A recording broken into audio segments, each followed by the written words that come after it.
Hello, fashion enthusiasts. As promised, we're launching our podcast to share our perspectives on fashion, lifestyle, and everything in between.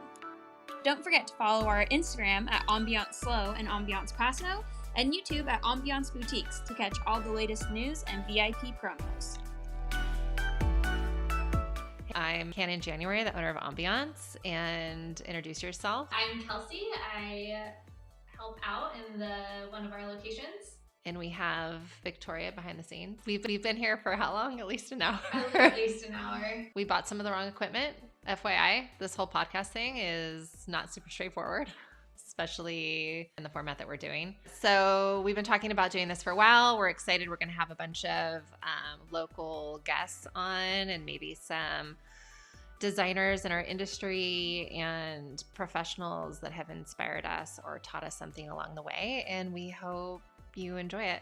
Can I ask what your intention is behind the podcast? Because really we're a clothing store. And so why did we decide to do a podcast? Well, how many staff meetings have you been to with me? How long do they go? Till 10 after 10. Yeah, I like to talk. Basically, it's just an excuse to listen to myself talk. The truth comes out. The truth comes out. No, the world is changing. We obviously learned that through COVID. And we had to pivot the store quite a bit. And we wanted to be able to talk to people about the resources that we have or the things that we've learned, share it with our local community and other small businesses that may be interested to learn how to be successful. I also started this business when I was 20. How old am I now? 23. I was 23 when I bought Ambiance. I had been working there and I'm now 39. And I have learned a lot the hard way. And I want to be able to share that information with the general public if they're interested and hopefully make it entertaining. What inspires you to stay? Well, I think I find fulfillment in helping women. That's why I decided to buy the store from the previous owner. It's because when I worked there during college, I just loved making women feel good. I think it fills my bucket seeing women gain confidence through clothes that fit their body better or style that they weren't comfortable expressing, that we help them find through one-on-one shopping experiences. The connections that we have with clients, customers, with our brands and where they're sourced from, that really fulfills me.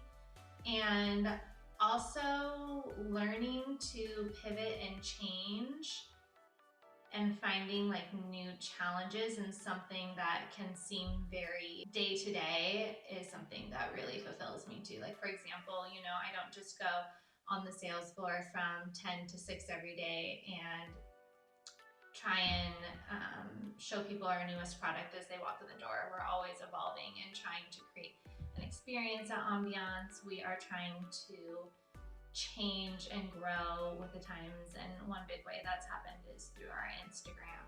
And Instagram itself is so interesting, but it has created connections that I didn't realize were possible. So I'm getting that in-person connection, and then during COVID, you're getting that connection through another source, and that was a really interesting experience, and it had its challenges. And learning to grow with that is very fulfilling. What were some of the challenges? You make it look so easy. Oh my gosh. And what's our Instagram? Our Instagram is at Ambiance, AMBIANCESLO, and at Ambiance Paso, PASO. Really take that Instagram on as my own. So you asking me what the challenges are, it's like kind of cracking me wide open. One thing that I really love about it that's not really a challenge is I can share, a very long story of my personal life, and people kind of follow it from beginning to end. I've been dealing with poison oak for the past month, and people are very invested in my poison oak journey. So we're at the scarring stage, so I'm going to show some people, some new products that another influencer is giving me to try and help with the scarring at Beauty Brains Botox. Thank you so much for helping me with my poison oak. So, just little journeys like that. Some of the challenges, you're never going to make everyone happy on Instagram. You have such a wide audience. They come for the clothes and they stick around and they get to know you.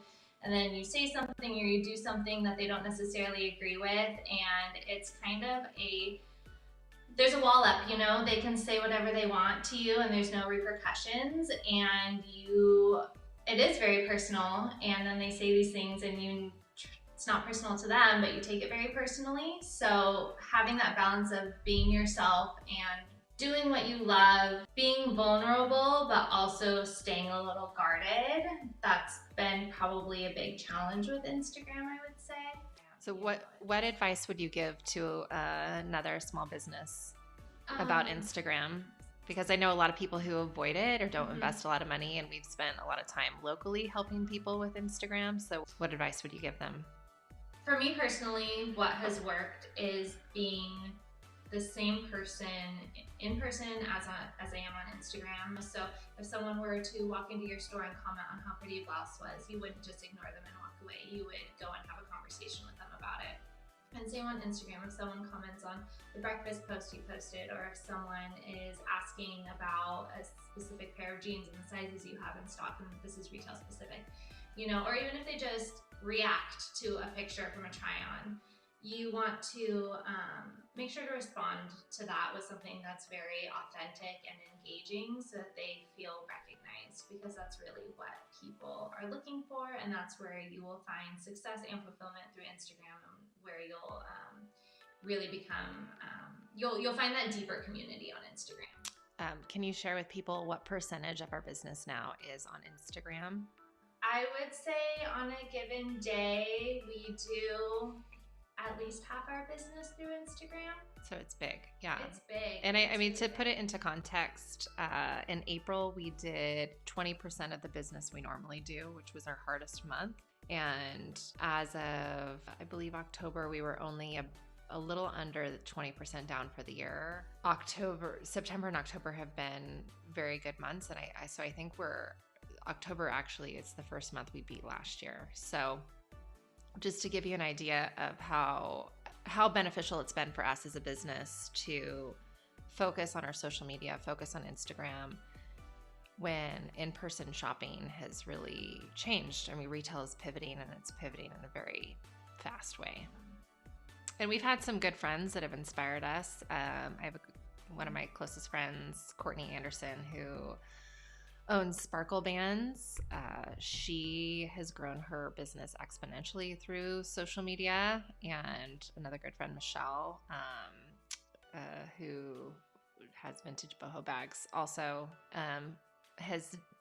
she has like 200,000 followers now. And I would say, a huge reason she's successful is through Instagram. So getting away from the social media conversation, because I know some people are burnt out from it right now. Some people don't know where to start, but another place where we find a lot of fulfillment is giving back to our community and helping other local businesses, business owners, and just people. We've done hundreds of giveaways through social media in the past 6 months, just so that we can share as many followers as possible, because that's been so successful for us, and we want to share that success with our community. We don't want to see a single business go out. Yeah, well, I just, social media, I have a love-hate relationship with it, because I do see that the polarization that's happening around the country, a lot of it seems to be amplified through social media.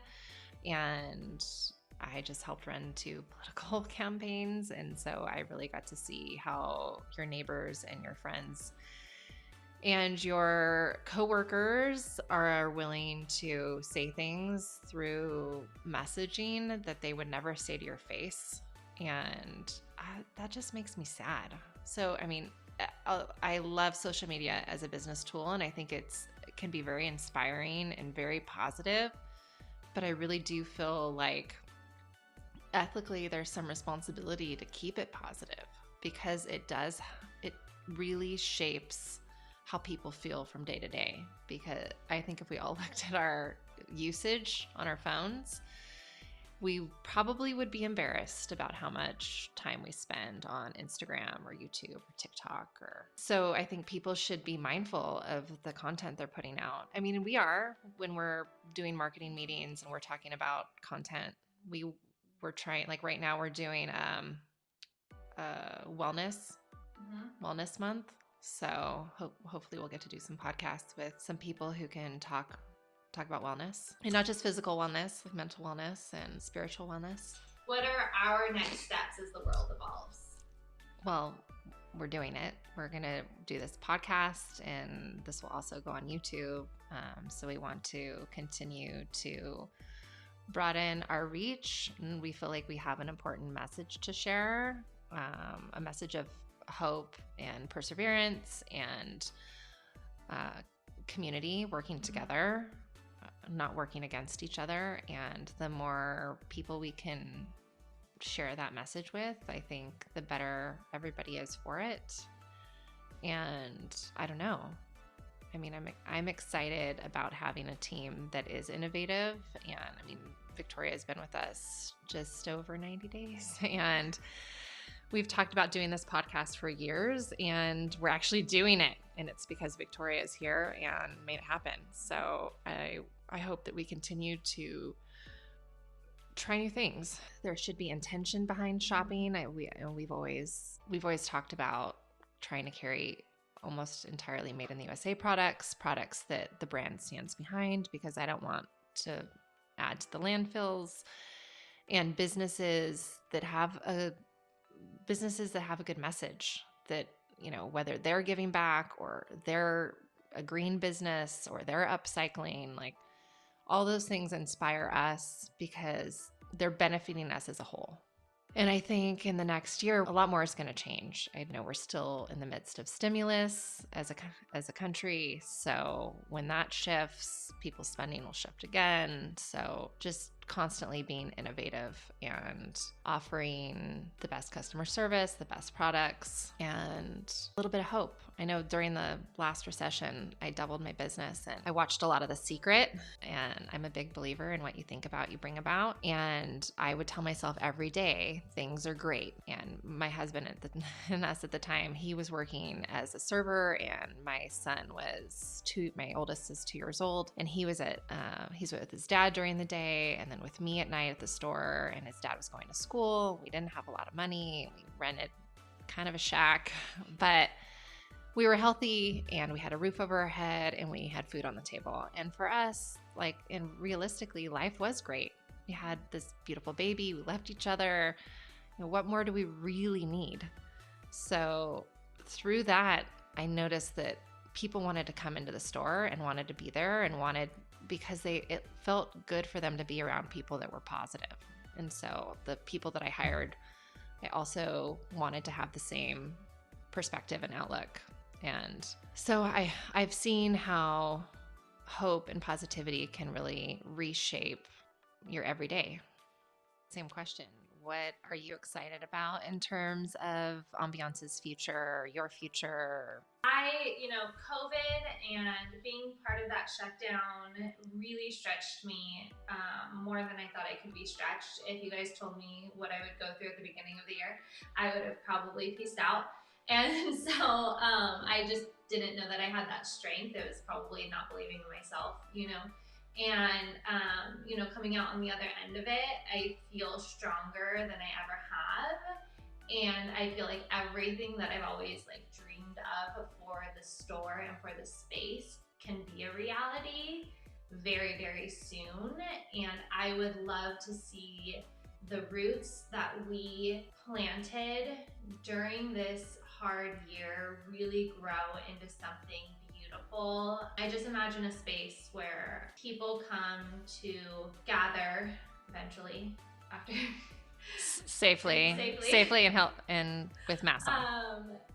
Come together and really feel at home, at peace, where we offer things that are an experience. We don't just offer, I feel like right now we do offer an experience. When you come in, you know who you're going to talk to, you know what is going on in their life. We know what's going on in your life. It really is a whole experience. You never really want to come into Ambiance because you find a 30-minute meter. Like, it's going to be a couple of hours when you come into the store because we really care about you and we want to know who you are. And I want to just amplify that in ways that is unique to retail. You know, having workshops and having speakers and having, you know, which we've been doing for years anyway. But just have that on the schedule and have a place where people feel comfortable to come to. I want to be a resource for other businesses. I want to be able to share our successes and our failures so that people can find their own success. Yeah. I think that's it. I think we're going to wrap it up. We wanted to keep it short and sweet. Ta-ta for now. Ta-ta for now. TTFN. TTFN.